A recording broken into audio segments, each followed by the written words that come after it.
Kota Makassar ini luar biasa, semuanya haus akan Tuhan, amin. Kita datang ke tempat ini mencari Tuhan dan berbahagialah orang yang mencari Tuhan sebab dialah yang akan dipuaskan, ya. Saudara, ya tema dari Natal tahun ini adalah Yesus itu pengubah kehidupan kita. Ya, saya mau tanya dulu, siapa yang merasa sudah berubah hidupnya? Angkat tangan dulu, angkat tangan yang merasa sudah berubah, bukan gini ya, saya bu dulu kurus sekarang gendut. Ya itu enggak usah diomongin ya, memang sudah tahu saja ya. Ya atau saya dulu muda sekarang tua ya. Tapi saya mau bertanya saudara, siapa di antara kita yang mengaku sudah menerima Yesus sebagai Tuhan dan Juru Selamat dan hidupnya sudah berubah? Sebentar saya mau difoto dulu. Ya, supaya nanti kalau jadi fotonya bagus, nggak lagi buka mulut. Ya semua foto saya jelek lagi. Ya jadi kalau saya foto sudah habis itu nggak usah foto-foto lagi ya, sudah selesai tukang foto dengar firman ya. Nanti kamu kelewatan nggak dengar firman sayang ya.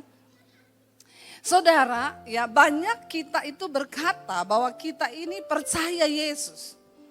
Apa itu Natal? Natal itu adalah peristiwa Sang Juru Selamat datang ke dalam dunia. Tadi malam saya sampaikan di sini apa itu Natal? Ya karena telah terbit bagimu terang. Bangsa yang diam dalam kegelapan telah melihat terang yang besar. Dan orang-orang yang hidup di dalam lembah bayang-bayang kematian telah ya melihat terang yang besar. Jadi Natal itu adalah peristiwa Yesus yang terang itu datang dalam hidup kita dan dia mengubahkan kita. Sebab di mana ada terang, tidak ada lagi kegelapan. Harusnya orang yang sudah menerima Yesus sebagai Tuhan dan Juru Selamat di dalam hidupnya, maka dia tidak lagi hidup di dalam gelap, tetapi hidup di dalam terang. Kita buka dulu bersama yuk. Ya, saya pengen kita baca 1 Timotius pasal yang pertama ayat yang ke 15 dan ayat 15 sampai 17. 1 Timotius pasal yang pertama ayat yang ke-15 baca bersama 1, 2, 3. Firman ini benar dan layak untuk diterima sepenuhnya bahwa Kristus Yesus datang ke dunia untuk menyelamatkan orang berdosa. Dan di antara mereka akulah yang paling berdosa. Ayat yang ke-16. Namun karena itu aku telah beroleh kemurahan supaya di dalam diriku Yesus Kristus menunjukkan kesabarannya sehingga aku menjadi contoh bagi mereka yang nantinya akan percaya kepadanya dan beroleh hidup kekal. Ayat yang terakhir 17. Bagi raja yang kekal, yang tidak akan binasa, yang tidak kelihatan, satu-satunya Elohim yang bijaksana, bagi dialah hormat dan kemuliaan sampai selama-lamanya. Saudara, surat ini ditulis oleh Rasul Paulus, ya. Saya yakin dan percaya hanya orang yang mengalami kelahiran Kristus dalam hidupnya yang bisa berkata demikian. Ini pun dulu yang saya alami dan saya rasakan. Ya mungkin kalau masih ada surat Alkitab yang bisa ditulis mungkin ya bunyinya Debi 1 ayat 7. Ya, cuma sekarang kan sudah tidak ada. Saya pun akan bersaksi demikian. Rasul Paulus berkata, perkataan ini benar dan patut diterima sepenuhnya. Bahwa apa? Kristus Yesus itu datang ke dunia untuk menyelamatkan orang berdosa. Dan di antara mereka, akulah yang paling berdosa. Ya, saudara merasa berdosa enggak dulu? Ya, saya merasa saudara. Enggak tahu ya saudara mungkin enggak terlalu banyak dosa ya. Kan banyak orang Kristen yang hidupnya ya memang sudah ya dari dulu enggak banyak dosa. Kenapa Rasul Paulus berkata begitu? Karena dia itu memang ya berdosa. Dia bunuh orang, bagi dia dulu membunuh pengikut Kristus itu sebuah ibadah. Ya, dia bilang aku membunuh orang Kristen itu ibadah, aku berbuat bakti kepada Tuhanku. Ya, dia hidup dalam kegelapan, tidak ada terang, makanya dia tidak ngerti kalau dosa itu adalah dosa. Banyak orang Kristen yang mengaku Kristen ke gereja setiap minggu, tapi mereka itu masih hidup dalam kegelapan. Kenapa banyak orang Kristen, perempuan jadi pelakor, jadi simpenan, tapi dia rasa itu benar. Kita nggak bisa ngomongin orang itu dosa kalau dia memang belum ada di dalam terang. Akan berperang kita, saudara. Orang-orang yang hidup dalam dosa ketika kita kasih tahu, justru kita yang akan salah. Ya, makanya doa kita harus berdoa supaya orang itu mengalami terang Tuhan. Ya, dan saya tuh bingung kalau masih banyak orang yang berkata Kristen tapi hidupnya belum berubah, saudara. Ya, saya pengen lihat dulu siapa yang sudah berubah hidupnya, ya. Yang merasa saja, ya. Saya berubah loh, Bu. Dulu saya ini pemarah banget, sekarang ya senyum terus, ya. Enggak marah-marah lagi. Ya. Bapak-bapak, saya Bu berubah, Bu. Dulu saya pelit banget. Ya, sering sembunyikan duit, tapi sekarang saya udah enggak pelit lagi. Tolong yang merasa sudah berubah saja, yang merasa sudah berubah. Ya, enggak ada loh yang berubah. Lalu saudara ngapain aja selama ini? Dengar khotbah di gereja, baca Alkitab, tapi enggak berubah hidupnya, terus ngapain? Dengar saudara, kalau Tuhan datang, dia enggak tanya karuniamu berapa. Tuhan enggak tanya karuniamu berapa hebat. Ya, kamu berapa depositmu di bank? Enggak, dia akan tanya, berapa banyak engkau melakukan kehendakku? Ya. Bahkan sekalipun engkau pendeta, ngaku-ngaku, nanti Yesus berkata, ketika aku datang kali yang kedua, banyak orang akan mengaku, Tuhan, aku bernubuat loh demi namamu. Aku usir setan demi namamu.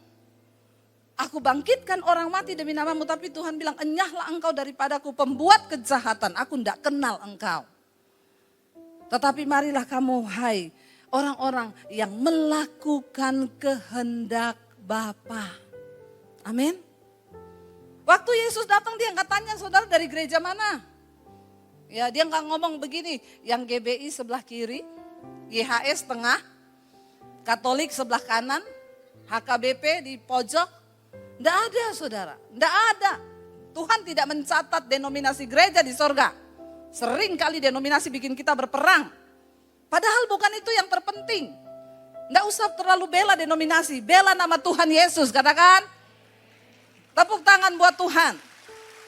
Jangan gagal fokus, jangan salah arah. Supaya hidup kita benar, ketika Tuhan datang kita kedapatan berkenan. Orang Kristen tuh yang dibela yang aneh-aneh. Rela berdebat kepahitan, bukan yang esensi. Karena kita ini selalu lupa berkaca siapa kita. Apakah kita sudah berubah atau belum? Apakah Tuhan sudah berkenan? Kunci dari berkat Tuhan itu tercurah atas hidup kita. Cuma ada di satu hal, perkenanan Tuhan. Katakan amin. Saudara, hidup kita diberkati, itu cuma satu kuncinya. Waktu Tuhan berkenan atas hidup kita. Percuma mau cari muka sama orang kaya, mau cari muka sama pejabat, mau cari muka sama siapa kita? Mending cari muka sama Tuhan. Amin. Ya, kenapa? Kalau engkau dapat perkenanan Tuhan, engkau dapatkan semua-muanya di dalam hidup ini. Cuma satu, saudara, minta perkenanan Tuhan dalam hidup kita. Sebab ketika Tuhan berkenan, dia bukakan tingkap-tingkap langit bagi orang-orang yang berkenan di hatinya, saudara. Katakan amin. Jangan gagal fokus, jangan kejar sesuatu yang bukan fokusnya Tuhan. Tapi mari kita kejar. Alkitab berkata Tuhan itu tahu siapa milik kepunyaannya. Ya, dan yang dikenal Tuhan bukan yang bergelar pendeta, bukan STH, MTH, hahaha. Jangan bangga dengan hal-hal atribut kekristenan. Kalau engkau hidupmu tidak berubah, Tuhan tidak kenal kita, saudara. Ya, Alkitab bilang Tuhan mengenal siapa milik kepunyaannya. Dan orang yang menyebut nama Tuhan hendaklah meninggalkan dosa dan kejahatan. Itu yang terpenting di dalam hidup ini. Rasul Paulus begitu menyadari bahwa dia tadinya orang yang berdosa, kotor hidupnya. Tapi ketika Yesus datang, Tuhan mengubahkan. Kenapa kita berubah? Waktu kita buka hati. Saya tadi malam bersaksi di tempat ini, saya bilang waktu saya bertobat terima Yesus, saya baca Alkitab. Ketika saya baca Alkitab, Alkitab kasih tahu semua kekotoran saya. Kenapa kita baca Alkitab? Supaya kita tahu kelemahan kita tahu dosa kita, dan kita bisa memperbaiki diri. Firman Tuhan berkata, sebab segala tulisan yang diilhamkan oleh Bapa, itu berguna untuk apa? Memberi nasihat, mengubah kelakuan. Nah kita nih baca Alkitab tiap hari itu apa saudara? Kalau kita nih gak berubah. Yesus datang mengubahkan hidup kita. Ya, supaya kita ini yang dulunya berdosa, pemarah, pelit ya, kepahitan, banyak percabulan, selingkuh. Waktu kita terima terang itu, Natal itu, kita gak lagi hidup di dalam kegelapan. Rasul Paulus berkata, perkataan ini benar.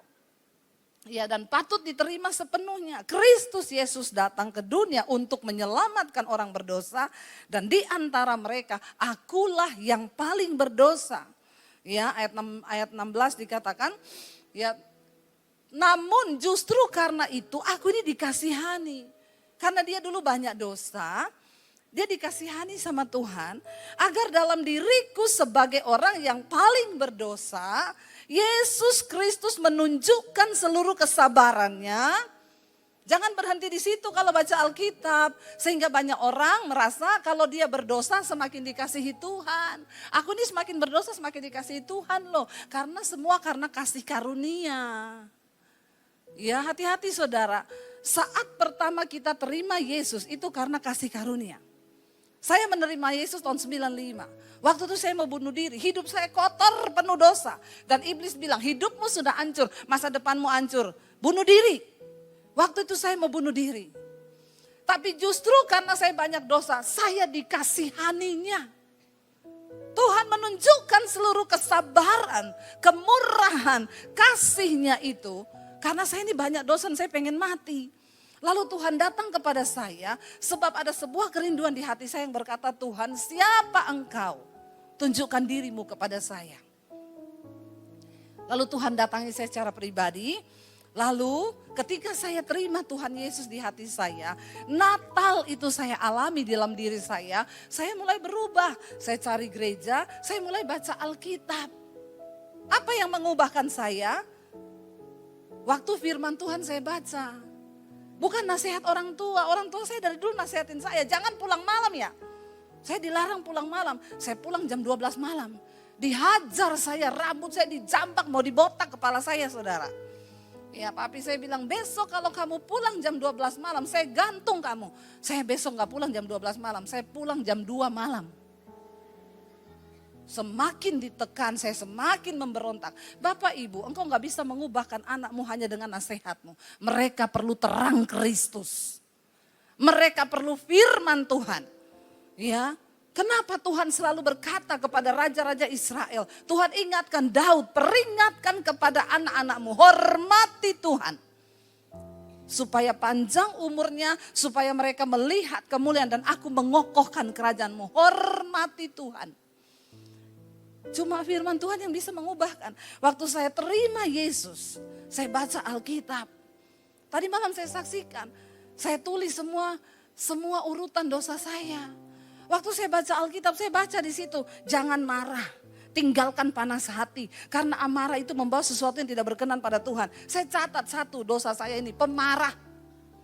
Besok saya baca Alkitab, jangan pelit, orang pelit tidak masuk surga. Saya catat, saya pelit, 2, dosa saya pelit. Mari kita jujur di hadapan Tuhan. Amin bapak-bapak. Yang pelit bilang amin. Ya. Saudara kita perlu mengaku. Alkitab bilang Yesus itu datang. Ya, karena hanya orang sakit yang butuh dokter. Yesus datang sebagai tabib yang ajaib memulihkan, menyembuhkan. Tapi bagaimana mungkin engkau bisa disembuhkan kalau engkau enggak merasa engkau sakit. Orang Kristen itu tidak pernah merasa sakit, padahal banyak yang sudah sakit jiwa. Saudara marah-marah, tukang tersinggung tuh sakit jiwa loh saudara. Di dalam jiwa manusia itu ada pikiran, perasaan, dan kehendak. Kalau engkau marah, berantem suami istri, gak bicara 3 hari 3 malam, kau lagi sakit jiwa itu, bentar lagi gila. Loh bener. Ya hati-hati loh, kita harus. Makanya Daud dia berkata, hai jiwaku, mengapa engkau gundah gulana di dalam aku? Pujilah Tuhan, hai jiwaku. Engkau marah sama seseorang, berkatakan pada jiwamu, hei jiwaku, jangan marah ya. Tinggalkan panas hati itu. Aku mau melepaskan pengampunan. Itu kekristenan saudara, itu orang yang sudah menerima Tuhan Yesus. Tapi banyak orang Kristen hidup sih, ngomongnya Kristen sih, tapi hidupnya masih diikuti setan. Tapi dia tidak merasa. Saya pernah melayani ada seorang ibu di Jakarta. Dia kena COVID saudara, setelah kena COVID itu ya dia koma. Waktu dia kena COVID dia koma di rumah sakit. Waktu dia kena koma, ya saya ditelepon saudara, mamahnya bilang, Bu doain anak saya Bu, dia kena COVID, dia koma Bu. Gini. Saya bilang, Bu percaya ya, kalau belum waktunya mati enggak mati. Sudah enggak usah takut, enggak mati kalau belum waktunya mati. Akhirnya benar anaknya itu melewati masa kritis setelah beberapa hari. Dia sembuh, mamanya telepon saya lagi, Bu Debbie terima kasih Bu, anak saya sudah sembuh, sudah sadar, sekarang sudah pindah ke ruang biasa. Tiba-tiba seminggu kemudian, Bu ada yang aneh dengan anak saya, kenapa? Sejak dia sembuh dari koma itu, sekarang dia bisa lihat setan dengan mata jasmani. Dia bisa lihat setan Bu, ya. Tadinya tuh enggak bisa, saya bilang masa iya sih Bu? Iya bener. Coba anak ibu suruh telepon saya besok. Besok saya ditelepon sama anaknya. Dia bilang, Bu Debbie tolong saya Bu. Saya sangat terganggu Bu dengan ini. Masa saya bisa lihat setan kasat mata Bu. Lah saya ini dokter, saya kerja di rumah sakit. Saya masuk di ruang ICU itu setan semua isinya Bu. Kuntilanak, yang model monster, yang model ini. Aduh saya tiap hari menengking Bu. Kadang saya lagi tangani pasien tiba-tiba dari bawah kolong keluar kepala. Saya teriak, aduh Tuhan. Lalu ya pasiennya tanya, kenapa Bu dokter? Ada kecoa. Karena saya takut Bu, dia bilang. Ya, dia bilang saya pergi sama suami saya ke air terjun di hutan Bu. Itu isinya di hutan tuh setan semua, tapi setannya beda sama di kota. Ya, setannya itu di hutan tuh modelnya monster kayak binatang begitu. Dia punya mata 5, kepalanya berapa. Saya ada di depan saya itu satu keluarga bawa anak baby. Itu babynya nangis teriak-teriak Bu. Saya yakin karena dia lihat juga itu setan di bawah pohon. Dan saya lihat Bu setan itu. Banyak setan bergelantungan. Sampai saya syok begitu melihat itu. Terus saya bilang aduh ibu saya makanya mau minta ibu tolong doain saya. Ibu bisa tutup enggak penglihatan ini. Saya bilang aduh buka aja saya enggak tahu apalagi tutup ya. Saudara engkau kalau jadi pendoa atau hamba Tuhan enggak usah sok sakti. Sekarang banyak pendeta jual-jual karunia. Bertobat ya, enggak usah sok sakti. Ya, apalagi kalau orang kaya. Didatangi, ada saudara satu orang, teman saya, dia tahu ini kaya didatangi, Bu. Saya melihat di belakang ibu itu ada roh jahat. Jadi saya mau memperisai ibu. Ibu enggak usah takut. Setiap hari saya akan berdoa peperangan buat ibu. Makanya kau juga jadi orang Kristen. Jangan bodoh, baca Alkitab, amin. Biar kau undang pendoa kelas kaliber apa. Kalau hidupmu enggak bertobat, kau tidak bertobat sungguh-sungguh melakukan firman, setan datang di rumahmu. Enggak ada kayak begitu-begitu. Saya enggak percaya yang begitu-begitu. Teman saya dulu ada begitu. Bu, saya ini katanya diganggu setan, Bu. Tapi saya sudah diperisai sama pendoa-pendoa saya. Mereka itu kalau saya kemana-mana berdoa. Terus udah gitu saudara, ada orang-orang yang agak-agak gila ya. Datang di belakang saya, mau cabut ya Bu, ada setan di belakang ibu. Sebentar saya cabut. Ibu rasa enggak? Rasa enggak? Ya kalau ketemu saya itu rasa enggak? Rasa berak saya. Aneh ya saudara. Jangan kau mau dibodoh-bodohin ya. Jangan, ya saya sudah banyak temui gitu. Kemarin juga ada orang minta didoakan saya di Surabaya, orang kaya. Bu Debi doain saya ini stres banyak masalah. Kemarin saya baru di telepon seorang pendeta. Dia bilang dia lihat saya diserang kuasa gelap. Jadi dia akan berdoa buat saya, dia kirim. Dia nanti akan perisai saya dengan pendoa-pendoanya. Ya, terus ibu disuruh apa? Enggak, dia cuma bilang ibu tenang saja, saya sudah perisai ibu. Habis itu kan bisa minta nomor rekening Pak Pendeta. Kau jangan jual-jual karunia, enggak usah kau rekayasa Tuhan. Untuk mendapatkan berkat tidak perlu jual-jual yang begitu. Amin. Orang Kristen juga buka mata. Jangan kau pikir setelah kau didoakan pendeta siapapun, terus kau sembuh, kau enak-enak. Kalau kau enggak bertobat, setan datang. Setan datang, ya hati-hati saudara. Lalu dia bilang gini, ibu tolong ibu tutup ini penglihatan. Saya bilang bagaimana bisa saya tutup, orang buka aja saya nggak tahu. Tapi kita berdoa ya, minta Roh Kudus. Karena dia bilang begini, saya lihat Bu, ada orang yang saya kenal itu datang ke rumah. Orang ini setiap orang dekat dengan kita Bu, ya sudah seperti keluarga. Tapi ketika saya baru keluar rumah sakit, saya lihat dia datang ke rumah Bu. Dia datang itu di kakinya itu diganduli makhluk. Modelnya kodok, tapi wajahnya perempuan. Itu gantung di kakinya tuh kanan kiri Bu. Sampai saya takut Bu waktu saya lihat, mengerikan sekali. Saya bilang sama dia, kodok itu kan lambang roh persinahan. Mungkin dia baru pulang dari tukang panti pijat. Makanya diikuti Rosina. Jadi saya bilang sama dia gini, bagus juga kau bisa lihat setan ya. Jangan ditutup, saya ajak kau nanti pelayanan. Saya mau ke Makassar. Biar kau lihat itu orang-orang ada kodok atau kadal atau biawak atau komodo itu yang bergantung di kaki dan di kepalanya. Tapi saudara percaya nggak di alam roh itu begitu loh saudara. Saya percaya itu benar. Saya bilang kalau dia diganduli binatang model kodok begitu, itu sudah pasti ada roh persinahan di dalam dirinya. Nah Alkitab berkata saudara, peperangan kita ini bukan melawan darah dan daging, tetapi melawan roh-roh jahat yang ada di udara. Peperangan kita melawan roh-roh itu. Nah saya bilang sama dia, ya udah nanti kita berdoa. Waktu saya ketemu dia saudara sama saya sama suami, ya. Jadi waktu itu ada acara kebetulan di rumahnya. Ada ibu-ibu lewat dia begini. Terus saya tanya kenapa? Ibu itu gelap. Ada awan gelap. Ya mungkin ada banyak kepahitan atau apa. Tapi dia bisa lihat. Saya takut waktu mau ketemu dia. Jangan-jangan dia bilang, ibu ada komodo. Saya takut juga saudara kan. Lalu saya tanya sama dia. Saya bilang, maaf ya. Saya ini jadi takut loh ketemu kamu loh. Kamu lihat di saya ini ada apa? Ngomong jujur loh ya, jangan kamu bohong lah. Di depannya Ibu Debbie itu ada sinar terang. Puji Tuhan, haleluya. Untung bukan awan mendung. Tapi saudara, memang di alam roh seperti itu. Setan tuh tahu hidup kita. Tuhan pun tahu. Makanya kau mau pura-pura rohani, enggak usah. Bertobat, amin. Habis khotbah selingkuh, habis WL selingkuh. Khotbah tapi kepahitan, ya tidak mau mengampuni, itu ada loh. Itu gelap loh hidup kita ini. Dan itu akan menghalangi berkat Tuhan.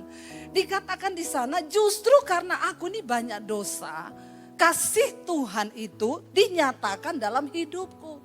Tapi bukan berarti kau dosa terus supaya semakin dikasihi Tuhan. Dikatakan begini, sebagai orang paling berdosa, Yesus Kristus menunjukkan seluruh kesabarannya. Supaya apa? Dengan demikian aku menjadi contoh. Aku menjadi role model. Buat apa? Buat mereka yang kemudian nanti akan percaya juga kepada Yesus karena melihat hidup kita yang diubahkan oleh Tuhan. Amin. Jadi orang melihat gini, dulu dia itu kenapa ya bisa begitu ya? Saya ketemu teman-teman sekolah saya yang dulu, semua ngomong gini, ya ampun Deb, enggak nyangka ya kalau kamu tuh jadi pendeta ya. Enggak ada yang nyangka karena mereka tahu bagaimana hidup saya dulu. Kita harus berubah. Bukan apa-apa, Kita nggak bisa tipu setan. 2024 kita akan masuki. Tidak ada yang tahu apa yang akan terjadi. Masa yang sulit akan datang karena itu yang pasti. Yang ditulis oleh firman Tuhan. Bahwa di akhir zaman akan datang masa yang sukar. Tapi Alkitab bilang, orang yang hidup sungguh-sungguh mencari perkenanan Tuhan. Mereka yang akan melihat bagaimana penyertaan Tuhan itu akan sempurna di dalam hidup mereka. Katakan, amin. Bahkan Tuhan sedang mencari orang-orang yang bisa dia percayai untuk menjadi kepanjangan tangan Tuhan di hari-hari ini, saudara. Marilah kita sungguh-sungguh menjadi orang yang bisa dipercaya oleh Tuhan. Ya, jangan sampai ada kodok, kadal, komodo, biawak gantung di badan kita ini. Ya, hati-hati. Jadi waktu malam itu selesai ibadah di rumahnya, saya masuk ke kamar dan saya berdoa dengan dia, saya ambil gitar, saya naikin pujian, saya bilang minta sama Tuhan, hari ini Roh Kudus ada di sini. Roh Kudus yang akan melepaskan. Kalau kamu merasa terganggu lihat-lihat setan begitu, bilang Tuhan saya mau ditutup mata ini supaya saya nggak bisa lihat yang begitu. Ya akhirnya kami berdoa, setelah selesai berdoa ya saya cuma tumpang tangan pulang. Besoknya saya telepon dia. Saya bilang, bagaimana masih lihat? Puji Tuhan Bu, sudah tidak. Ya, sudah tidak bisa lihat lagi sekarang. Puji Tuhan. Saya bilang sebenarnya sih saya maunya jangan ditutup. Ya, karena gereja butuh orang-orang begitu. Ya, tapi ada yang ngaku-ngaku sih. Jadi saudara jangan percaya karena banyak yang ngaku-ngaku. Biasanya kalau yang bisa lihat gitu malah dia nggak suka, nggak mau. Saudara, mari ya kita hari-hari ini akan diuji oleh Tuhan. Natal itu apa? Natal adalah peristiwa Kristus datang di hidup kita. Saya kemarin pelayanan, saya tutup dengan kesaksian ini. Saya kemarin pelayanan di Surabaya. Lagi saya di ruang pembicara menunggu ibadah yang berikutnya. Ada pengerja masuk, Bu Debi ada seorang jemaat. Katanya dia jemaat ibu di YouTube. Dia mau ketemu ibu. Dia dari Balikpapan, dari Kalimantan. Dia khusus datang ke Surabaya karena kepengen ketemu ibu. Oh ya udah kasihan Bu jauh-jauh. Ya udah suruh masuk saya bilang. Dia masuk saudara. Begitu masuk dia peluk saya langsung nangis.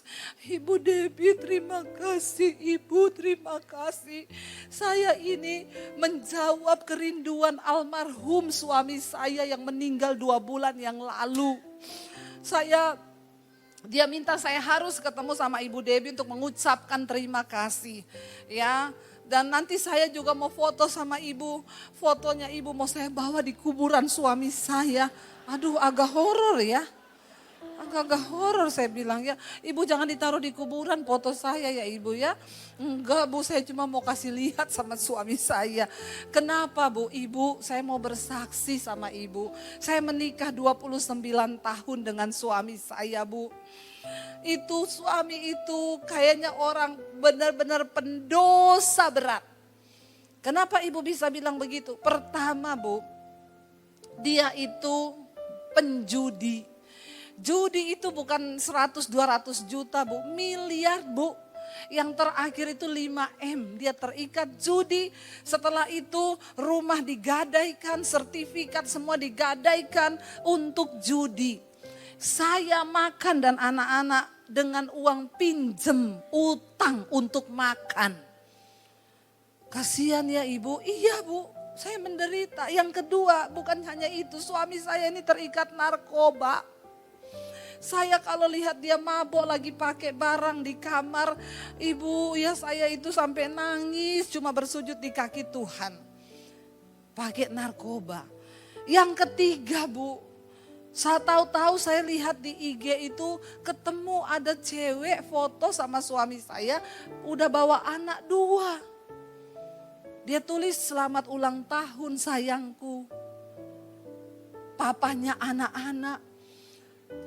Lalu ditanyalah sama suaminya, dia bawa foto itu, ini kamu ya, kamu sudah punya anak dengan perempuan lain. Yang ada Bu, saya pikir dia menyesal, kaget, saya tahu saya dihajar, dipukulin saya sampai babak belur di lantai dan jari kaki saya putus.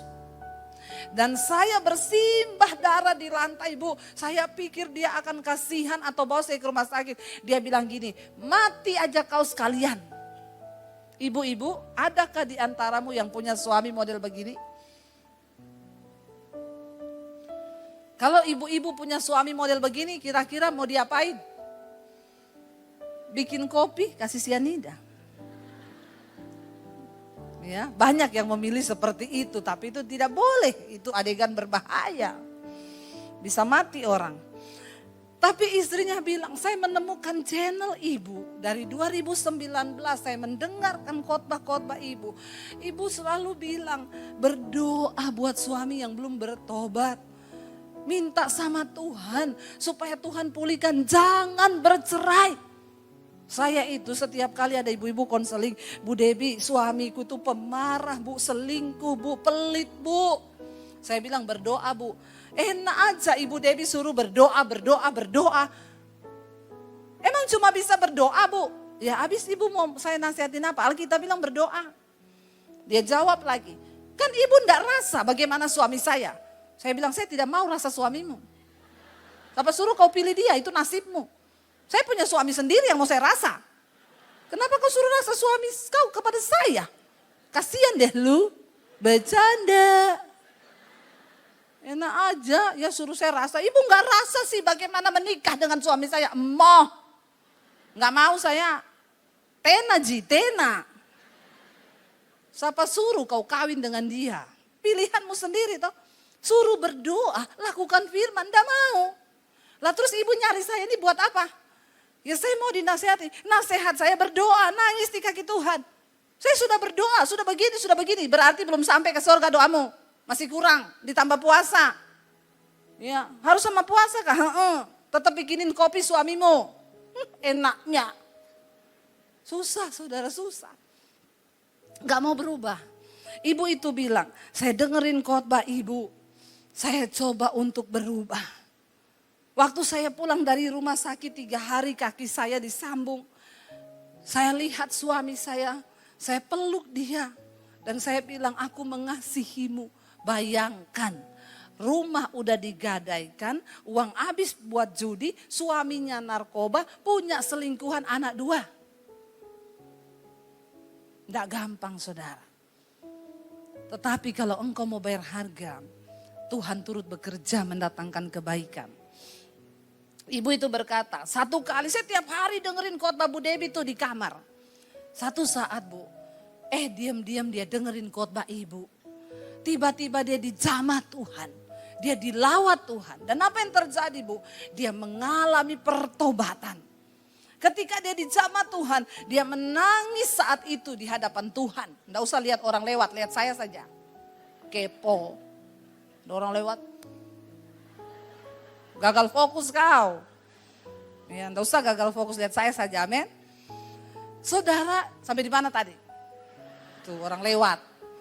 Ya. Saudara, akhirnya dia bilang, saya bertahan Bu, saya doakan. Suami saya tiba-tiba dengerin khotbah ibu.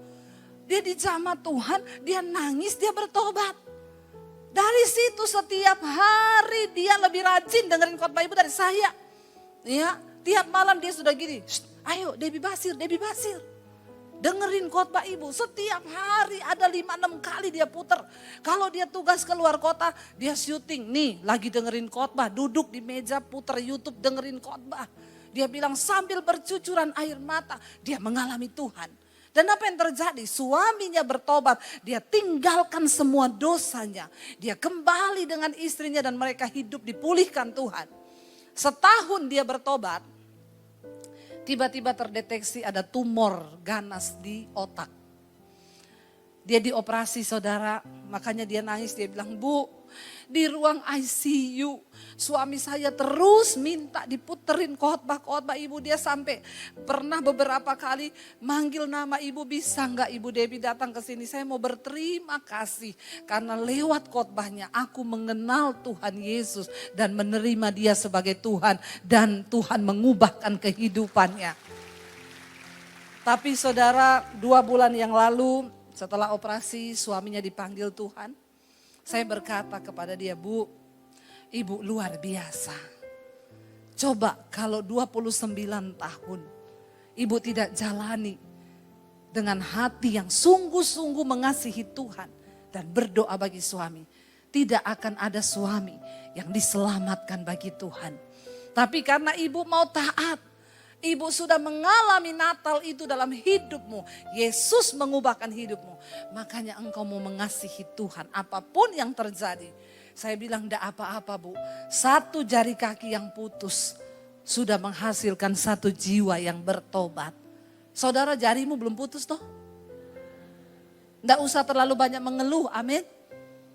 Bersyukur, bilang Tuhan aku mau bayar harga.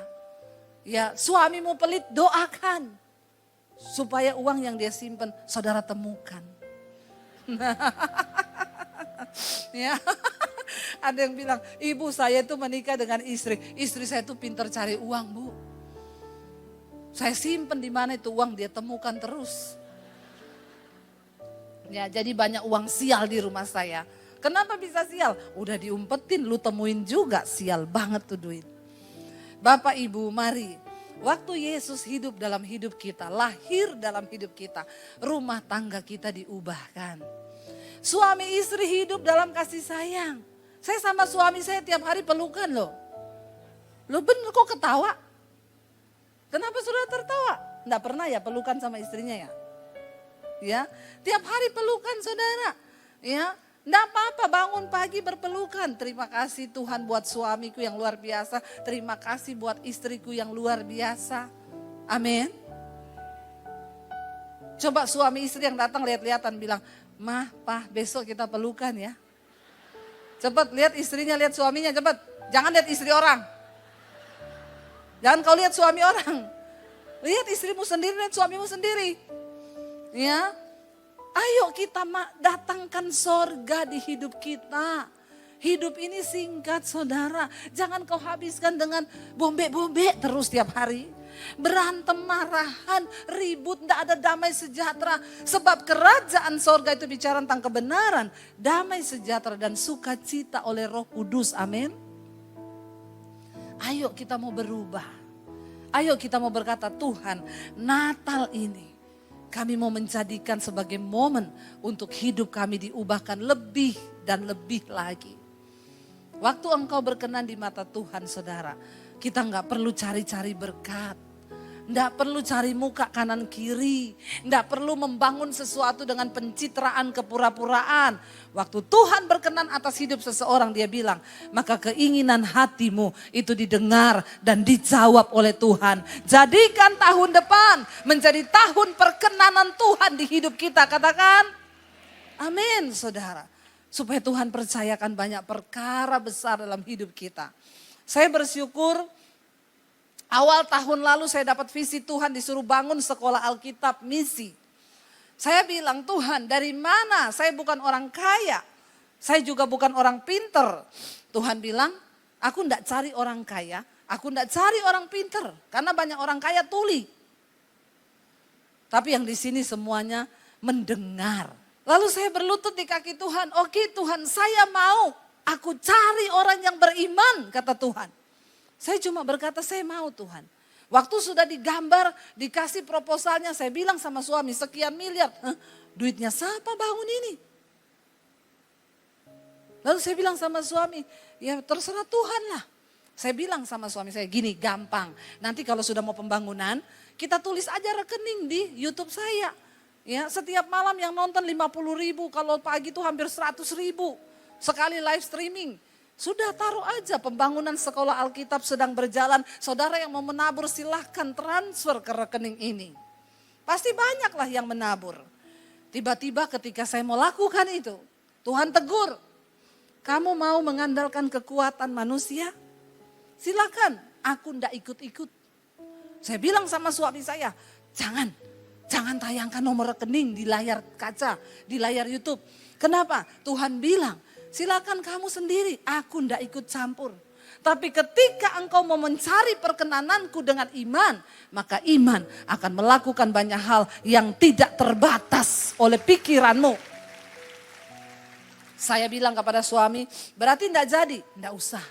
Saudara tahu, Desember ini kita mau peresmian sekolah itu sudah berdiri. Sudah jadi. Dan saya melihat bagaimana tangan Tuhan yang besar itu berperkara. Bahkan uang yang sudah kami siapkan untuk pembangunan enggak kepake. Loh, hebat enggak Tuhan? Wow enggak? Wow, wow, wow. Bilang Tuhan wow, wow, wow. Saudara, itu tidak hanya terjadi buat saya dan suami. Tuhan sedang mau mencurahkan berkat-Nya bagi orang-orang yang dikenan di hatinya. Makanya hari-hari ini, mari kita mengejar perkenanan Tuhan. Mari kita berkata, Tuhan pakai hidup kami. Ini suara hujan ya? Puji Tuhan ya. Lagi di sini hujan, tepuk tangan dong buat Tuhan. Saya berdoa kemarin, Tuhan 2 hari ini jangan kasih hujan di Makassar. Karena saya dengar tiap sore hujan di Makassar. Ya, tapi puji Tuhan saudara, ya Tuhan melakukan yang terbaik. Kami melihat bagaimana Tuhan mencukupi. Terakhir aja saya bilang sama suami, jadi kita khotbahnya bisa lama ya. Saudara nggak bisa pulang juga toh? Sampai jam berapa khotbahnya? Maunya sampai jam berapa? Anda puas, saya lemes. Saudara, saya bilang sama suami waktu sudah mau selesai awal Desember, saya bilang, Say, itu sekolah sudah mau jadi loh. Kita belum beli furniture loh. Itu semua sudah disumbang, saudara. Tiba-tiba orang, Bu, ibu lagi bangun sekolah misi ya? Saya mau sumbang kasur ya, dari pabrik kasur, sumbang kasur. Ibu lagi bangun ya? Saya dari distributor Panasonic. Semua yang berbau Panasonic saya kasih ya Bu. Mulai dari AC, lampu, semua Panasonic. Ya silakan kirim ke sana. Dan saya nggak tahu orangnya siapa. Sampai hari ini saya juga gak kepengen tahu. Saya gak kirimi ayat tiap hari, enggak. Karena banyak orang itu kalau sudah tahu orang kaya dikirimi ayat tiap hari, enggak usah. Enggak usah direkayasa Tuhan itu. Ya, tiba-tiba saudara dari pabrik furniture, saya mau pelayanan di Malang. Ada orang WA, Shalom Ibu Debbie, saya jemaat mesbah doa Ibu. Ibu butuh furniture enggak? Kami punya pabrik furniture. Kalau kebetulan ibu mau pelayanan di daerah Malang, ibu boleh mampir di pabrik kami. Ibu lihat apa aja yang ibu butuhkan. Saya dikirimin lemari, saya dikirimin. Kemarin saya bilang sama suami saya gini, kita belum beli bantal loh. Tapi ini sekolah misi yang termewah sih saudara. Ya saya dulu sekolah misi itu tidur di spring bed, udah gak ada bednya cuma spring. Di besi. Ya, saya dulu enggak pakai bantal, tidurnya pakai kardus-kardus Indomie yang adalah buat kita sandaran. Itu saudara, dikirimi bantal dan guling. Saudara bisa bayangkan, kita mau sekolahin pendeta-pendeta dari desa yang mau jadi pendeta, itu nanti buat orang-orang yang tidak mampu. Dari desa mau jadi hamba Tuhan berangkat ke sana, gratis sekolahnya kalau memang dia nggak bisa bayar. Ini sudah pada mendaftar puluhan dan semuanya enggak mampu. Saya bilang ya memang itu visi Tuhan. Datang yang penting kamu mau jadi hamba Tuhan. Dikirimi bantal dan guling. Saudara bisa bayangkan mereka mungkin di desanya aja gak pernah pakai bantal. Ini dikasih bantal plus guling. Pasti pada gak mau pulang. Karena nyaman dia peluk guling. Saya bilang jangan dikasih guling, bantal tok saja. Apa yang tidak pernah kita pikirkan, yang gak timbul dalam hati, Tuhan sediakan bagi orang-orang yang dikenannya saudara. Karena itu hari ini, biar kita hanya mau menjadi orang-orang yang dikenan Tuhan. Dan biarlah tahun depan kita minta penyertaan Tuhan. Kita mau berkata, penyertaan-Mu Tuhan itu cukup bagi hidup kami.